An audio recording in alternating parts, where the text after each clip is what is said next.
तो विद्यार्थियों, अपन ने कहाँ तक कर लिया था? अपन ने कर लिया था अपना एंजिन खत्म हो गया था, बीडीसी बना भी लिया था। बीडीसी बना के अपन को क्या करना था? आगे कपलिंग रिएक्शन पढ़ेंगे आज अपन। कपलिंग रिएक्शन बहुत आसान है, बहुत आसान। कपल ही तो बनाना है कपलिंग में, और करना ही क्या है? Coupling reactions. कपलिंग रिएक्शंस में क्या होता है? देखो, कपलिंग रिएक्शन में देखो, यहाँ पे आपका है बीडीसी। अब बीडीसी आपका क्या है? इलेक्ट्रोफाइल है, हाँ या नहीं? अगर यहाँ पे मैं कोई एक बेंजीन रिंग ले लेता हूँ, अब देखो अगर मैं बेंजीन रिंग लेता हूँ और मान लो यहाँ पे ए ग्रुप लगा है और मान लो यहाँ पे कहीं पे भी बी ग्रुप लगा है, बस जनरली मेटा पे पैरा पे लिख रहा हूँ, पर ऑर्थो पे भी लगा हो सकता है, कोई दिक्कत नहीं। तो देखो यहाँ पे ये इलेक्ट्रोफाइल है, ऑफकोर्स बेंजीन इलेक्ट्रॉन डेंस है, वैसे भी इलेक्ट्रॉन डेंस है। लेकिन कपलिंग रिएक्शन की इस पे जाके कब ज्यादा अच्छा लगेगा? जब आपका जो बी है वो इलेक्ट्रॉन विड्रॉइंग ग्रुप हो और ए आपका क्या हो? इलेक्ट्रॉन रिलीजिंग ग्रुप हो, तो आपकी क्या हो जाएगी? रेट ऑफ रिएक्शन बढ़ जाएगी। अब रेट ऑफ रिएक्शन क्यों बढ़ जाएगी? ध्यान से देखो। अरे भाई, अगर ये वाला ग्रुप इसको बहुत ज्यादा इलेक्ट्रॉन देगा तो बहुत ज्यादा इलेक्ट्रॉन डेंस हो जाएगा। और ये जितना ज्यादा इलेक्ट्रॉन भाई इस ये जितना अमीर हो और ये जितना, इसको जितनी चाहत बढ़ जाएगी, ठीक है, जितना ज्यादा इलेक्ट्रोफाइल, अगर ये माइनस एन ग्रुप हो गया तो और डेफिशिएंट हो जाएगा। क्या बात समझ आ रही है क्या? तो यहाँ पे इस तरीके से आपको प्रोडक्ट मिल जाएगा।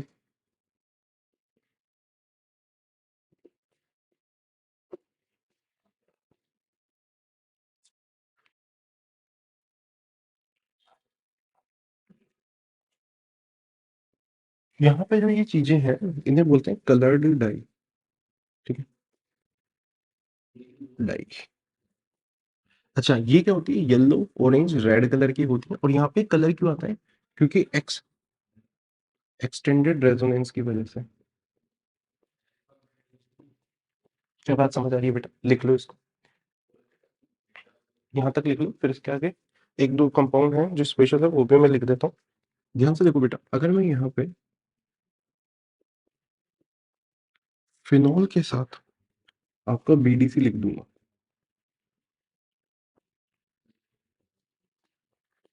डाइल्यूट एनएच,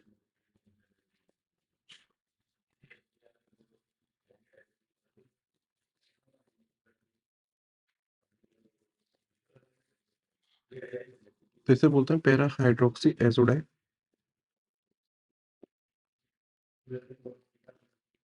ठीक है, ऑरेंज डाई होती है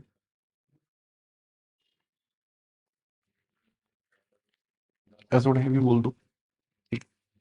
बेटा ये जो मैं लिख रहा हूँ याद रखना, ये आपके पेपर में हूबहू आए हैं इस साल 2024 के मेंस में, तो आए आए हैं। साथ में हर साल आते हैं, एडवांस में भी क्वेश्चन बहुत पूछे जाते हैं डाइस के कलर। ठीक है,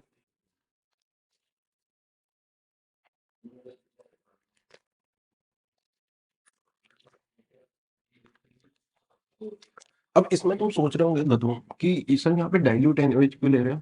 हाँ, वैसे मुझे पता है कि तुम नहीं सोचते, तुम्हारा बिल्कुल सोचने वाला पार्टीशन ही बंद है। बट फिर भी अगर यहाँ पे डाइल्यूट एनएच लूंगा तो देखो गरीबों, होगा क्या? ये एसिडिक है, हाँ या ना? ये बना O माइनस, अब इसका क्या लगने लग जाएगा? Plus n, plus n. अब ध्यान से देखो गरीबों, एक चीज तो ये हुई, दूसरी यहाँ पे स्ट्रॉन्ग क्यों नहीं ले रहे? अगर देखते हैं स्ट्रॉन्ग ले लिया गरीब, तो ध्यान से देख, क्या ये NaOH जो है अगर स्ट्रॉन्ग OH माइनस है तो ये इस पे अटैक नहीं कर देगा एज एन एम्पलीफायर? तो रिएक्शन मेरी कपलिंग थोड़ी होगी। अरे आ रहा है समझ में? भोंदो बोलोगे? चलो ठीक है। नेक्स्ट चीज आ जाती है, अब देखो, अब तो बस यूं मान लो हो गया खत्म। अब तो क्या है? इसके बाद तो कर ही लोगे तुम। अरे बोलो गरीबों, देखो यहाँ पे मैंने बीटा नेप्थलीन ले ली। बीटा पता है ना, अल्फा पोजीशन इन चूजों को बोलते हैं। ठीक है, टिको नहीं चूजे, एक ही बात है।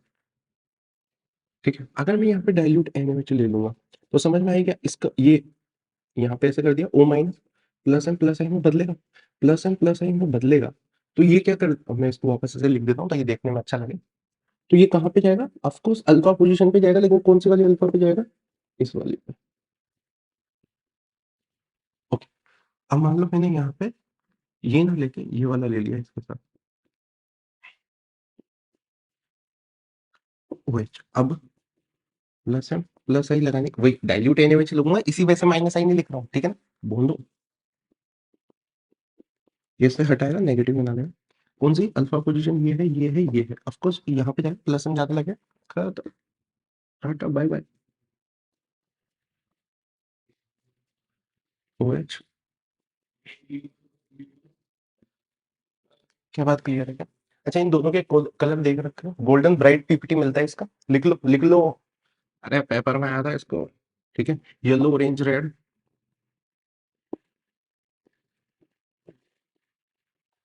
देखो इसे लिखो ना, नीचे वाले का लिखो, उसमें लिखा हुआ है कि नोट्स में, देख लो आप। ये बहुत जरूरी है, ठीक है ना, बहुत जरूरी है ये चीज। Yellow orange PPT. अब गरीबों देखो मेरी बात सुनो, ये सीधे सीधे क्वेश्चन पेपर में आएंगे, सीधे सीधे आएंगे, मतलब टेंशन भी नहीं लेनी कि साला आएगा या नहीं आएगा, आएंगे ही आएंगे।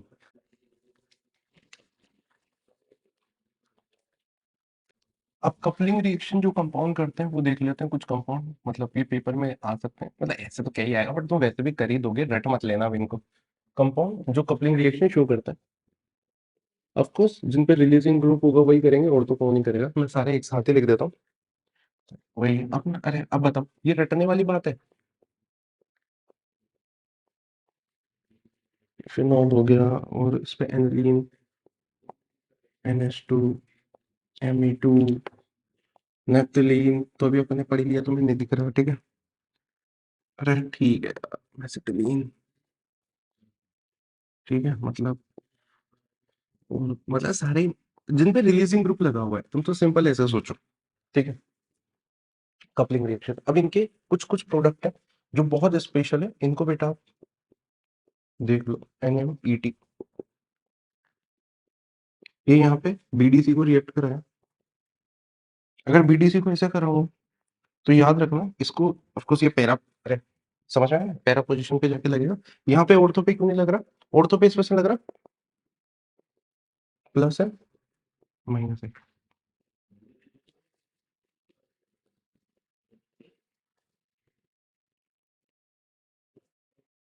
खत्म। बटर येलो कलर होता है, देख लो, बटर तो खाते हो ना तुम। सही है, चलो। दूसरा है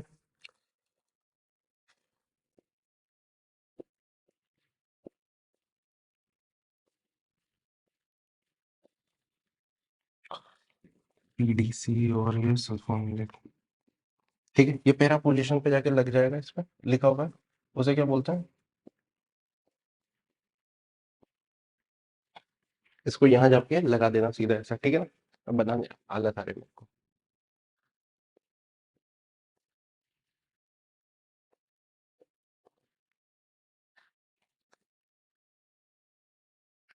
मिथाइल ऑरेंज हो गया, ओके। यहाँ पे डाइल्यूट HCl लेता हूँ ये, यहाँ पे अगर मैं कार्बोक्सिलिक ले लूंगा तो ये लग जाएगा आपका, यहाँ से वही पैरा पे जाके लगेगा, इसे बोलते हैं मिथाइल रेड, ठीक है। पैरा पोजीशन पे क्या बात समझ में आ गई क्या, यहाँ तक देख लो, ये आपकी कपलिंग रिएक्शंस हो गई, ठीक है बेटा। ये कलर याद रखना बहुत ज्यादा जरूरी है, मिथाइल ऑरेंज किसे बोलते हैं, मिथाइल रेड किसे बोलते हैं, ठीक है, मिथाइल रेड, ठीक है।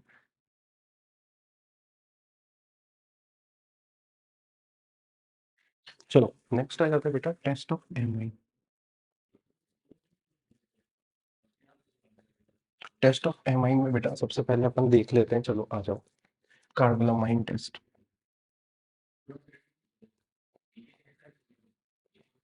देखो अगर आप 1 डिग्री एलिफेटिक एमाइन को CH3 with chloroform, chloroform with KOH react कराते हो, तो पहले यहाँ डाइक्लोरो कार्बन मिलता है, और उससे अपन को यहाँ पे आइसोसाइनाइड मिल जाता है, ठीक है।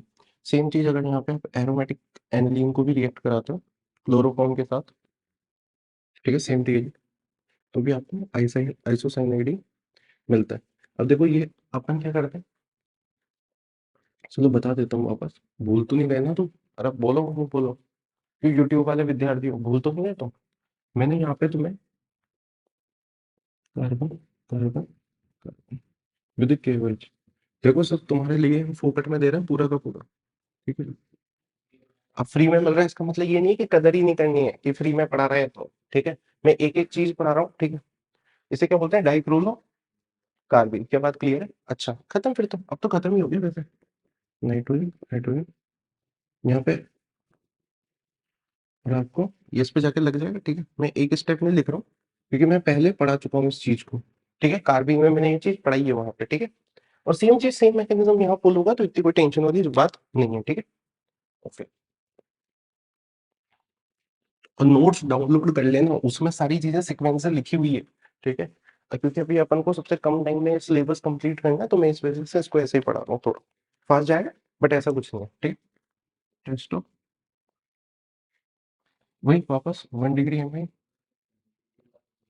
चलो ध्यान से देखो बेटा, अगर मैं RnH2 को HNO2 के साथ रिएक्ट कराता हूँ, मैंने आपको बता रखा है इसको फ्रेशली प्रिपेयर्ड कैसे करते हैं। NaNO2 एसिड डाल दोगे तो HNO2 मिल जाएगा, यहाँ से अपना NO प्लस बनता है, फिर वो इसके पास जाता है और अपना Rn2 प्लस BDC में मैंने बताया हुआ है, ठीक है, तो मैं अब नहीं बता रहा हूँ, N2 गैस निकलेगी कार्बोकेटाइन।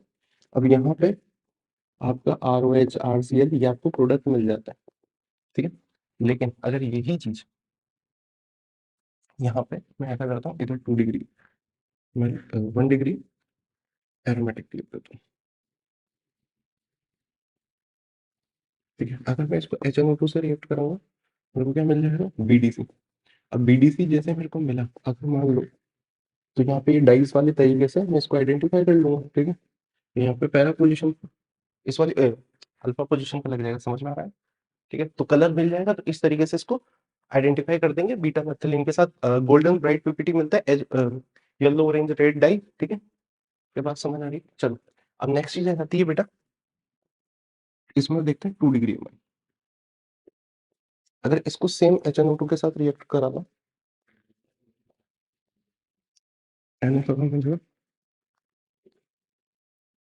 येलो ऑयली लिक्विड, यहाँ पे 2 डिग्री एरोमेटिक के लिए वही इससे सेम रिएजेंट से रिएक्ट कराऊंगा, इसे बोलते हैं नाइट्रोसो एमाइन, ठीक है, लिखा हुआ है, ध्यान से देख लो। अगर यहाँ पे मैं 3 डिग्री एलिफेटिक को इससे रिएक्ट कराऊंगा HNO2 से, तो देखो क्या हो जाएगा,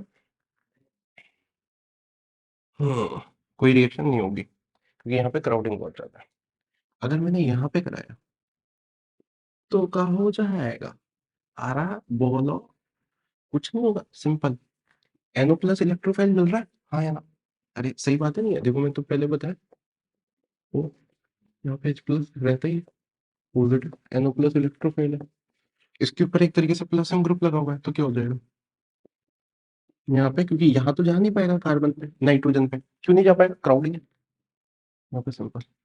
क्या बात क्लियर, ध्यान से देख लो, यहाँ पे इलेक्ट्रोफिलिक सब्स्टिट्यूशन रिएक्शन हो रही है, यहाँ पे नहीं हो रही, यहाँ पे येलो लिक्विड, यहाँ पे नाइट्रोसोएमाइन, यहाँ पे अल्कोहल मिलेगा, यहाँ पे BDC मिल जाएगा, BDC को बीटा नैप्थेलीन के साथ या किसी के साथ भी आप कपलिंग रिएक्शन करा के कैसे भी पूछ सकते हैं, ठीक है।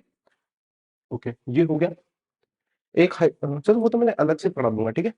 हिंसबर्ग, ठीक है, हाइसेनबर्ग, हाँ हाइसेनबर्ग हिंसबर्ग जो भी बोलो आप, ठीक है। वैसे वो इतना कोई जरूरी नहीं है, मैं आपको फिर भी यहाँ पे हल्का सा उसकी वो दे देता हूँ, झलक। देखो, इसे बोलते हैं एराइल सल्फोनाइल क्लोराइड। अब ध्यान से देख बेटा, अगर मैं यहाँ पे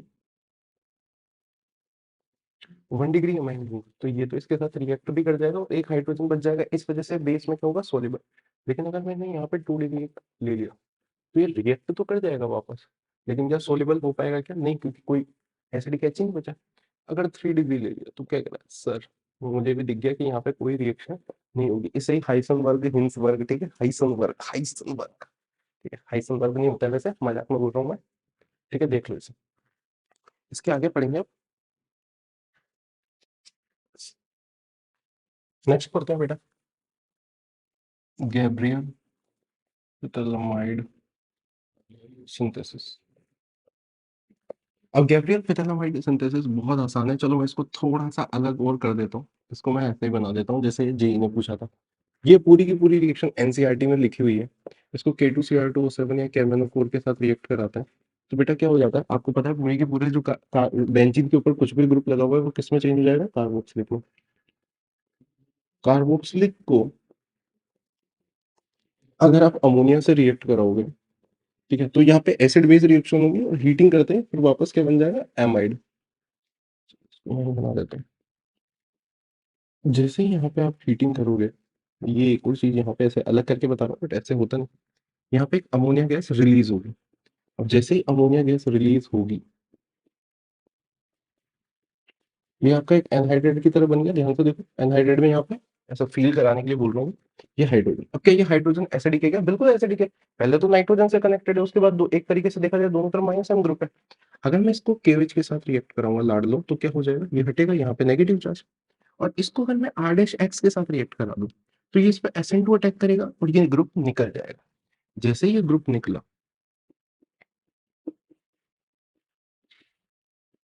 जब सबको पता है ना कि SN2 कहाँ कहाँ नहीं होनी चाहिए, 3 डिग्री नहीं होना चाहिए, ब्रेज हेड नहीं होना चाहिए, ठीक है, विनाइलिक पोजीशन नहीं होनी चाहिए, बेंजाइल हैलाइड नहीं होना चाहिए, ठीक है। अब इस पे पानी डाल दो। जैसे ही मैंने पानी डाला, मेरी आंखें खुल उठी और ये वापस क्या मिल गया, फिथैलिक एसिड। इसका कॉमन नेम क्या होता है? बेंजीन 1,2 डाई कार्बोक्सिलिक एसिड को आप क्या बोल सकते हो, फिथैलिक एसिड कॉमन नेम। और ये आपका क्या मिल गया लाडलो, एमाइन। इस पूरी, ये पूरी की पूरी डिप्टो रिएक्शन ऐसी की ऐसी जी एडवांस में आई यहाँ से। बस इसमें ये एक स्टेप वहां पे नहीं दिया हमारा, लिख लो इसे जी एडवांस। ईयर याद नहीं आ रहा है मुझे, ठीक है, देख लो इसे।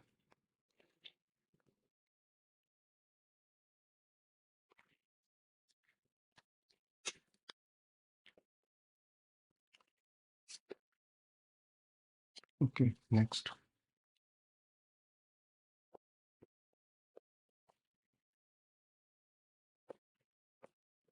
ओपमैन ब्रोमोमाइड रिएक्शन, ठीक है, ठीक है ना, कोई बात नहीं।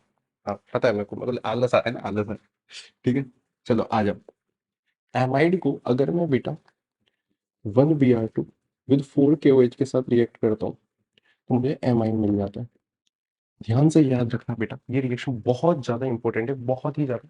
1Br2 4KOH यह इसमें यूज होते हैं। ये जेई में पूछा गया है रिएक्शन, तो आप मान लो कि हर पेपर में पूछी जाएगी आपसे, हर पेपर पे। जेई मेंस का हो ही नहीं सकता कि कोई साल, होपमेन ब्रोमोमाइड इतनी इंपॉर्टेंट रिएक्शन है जिसकी कोई हद नहीं है, मतलब आपसे हर पेपर में इस चीज को पूछा जाएगा, ठीक है। ए लिख लेना वहां पे, हाँ, ठीक। समझ में आ रहा है क्या मैकेनिज्म? देखता हूँ यहाँ पे केओएच है, केओएच को अगर बेटा मैं रिएक्ट कराऊंगा, आपका अंदर भी बता देगा कि एसिडिक एच है। यहाँ पे नाइट्रोजन Br, ये इस पे अटैक करेगा, ये क्या बन गया, C double bond O nitrogen Br, और यहाँ पे एक हाइड्रोजन और एक लोन। क्या बात क्लियर है? वापस जब इस पे KOH जाएगा तो होगा क्या बेटा, ये यहाँ से निकलेगा और यहाँ पे आ गया नेगेटिव। तो मैं दोबारा बना देता हूँ। यहाँ पे ये ग्रुप इधर आता है और ये ग्रुप पूरा का पूरा इधर। तो यहाँ से जो चीज मुझे मिली, ये मिलता है। अब इसको बोलते हैं एल्काइल आइसोसाइनेट। अब बेटा अगर यहाँ पे आपका क्या हो जाए, मिथाइल, तो ये चीज क्या हो जाएगी, मिथाइल आइसोसाइनेट। अब जो मिथाइल आइसोसाइनेट है, पता है भोपाल गैस ट्रेजेडी जो हुई थी, ठीक है, उसमें यही गैस रिलीज हुई थी। ये जेई मेंस में पूछा गया था 2015 16 या 17 में, 16 में पूछा गया था, 15 में पूछा गया था, ठीक है। एग्जैक्टली मुझे याद नहीं आ रहा, 15 में ही पूछा गया था, ठीक है। ओके। अब बेटा ध्यान से देखो, अगर आप इस पे पानी डाल दोगे तो आपको ये प्रोडक्ट मिल जाएगा, ठीक है। लेकिन ये चीज आपको याद होनी चाहिए, आपको पता होना चाहिए, मतलब याद तो क्या, मैकेनिज्म समझ आ रहा है, ये चीज पूरी है। और बहुत ही इंपॉर्टेंट रिएक्शन है, लिख लो इसे, बहुत इंपॉर्टेंट है, ठीक है, इतना इंपॉर्टेंट। और ये हर एक चीज इसकी, तो मतलब आप यूं मानोगे, ये भी पूछा गया है कि कितने Br2 कितने KOH यूज होंगे। एमाइड से एमाइन मिल रहा है, सोच लो कौन सी रिएक्शन होगी, यही होगी। क्या बात समझ में आ रही है क्या, बोलो हाँ या ना। अरे समझ आ रही है, ये पूछा गया है। और रिएक्शन तो हर पेपर में पूछी जाती है, शायद 29 या 30 वाले पेपर में भी एक स्टेप यही था। हॉफमैन ब्रोमाइड ऐसी रिएक्शन है कि आपके किसी ना किसी पेपर में तो पक्की पूछी ही जाएगी, ठीक है। मैं ये नहीं कह रहा हूँ कि ठीक है यही पूछी जाएगी, बट इंपॉर्टेंट है, ठीक है। वैसे सब कुछ ही इंपॉर्टेंट है, ठीक है। Thank you.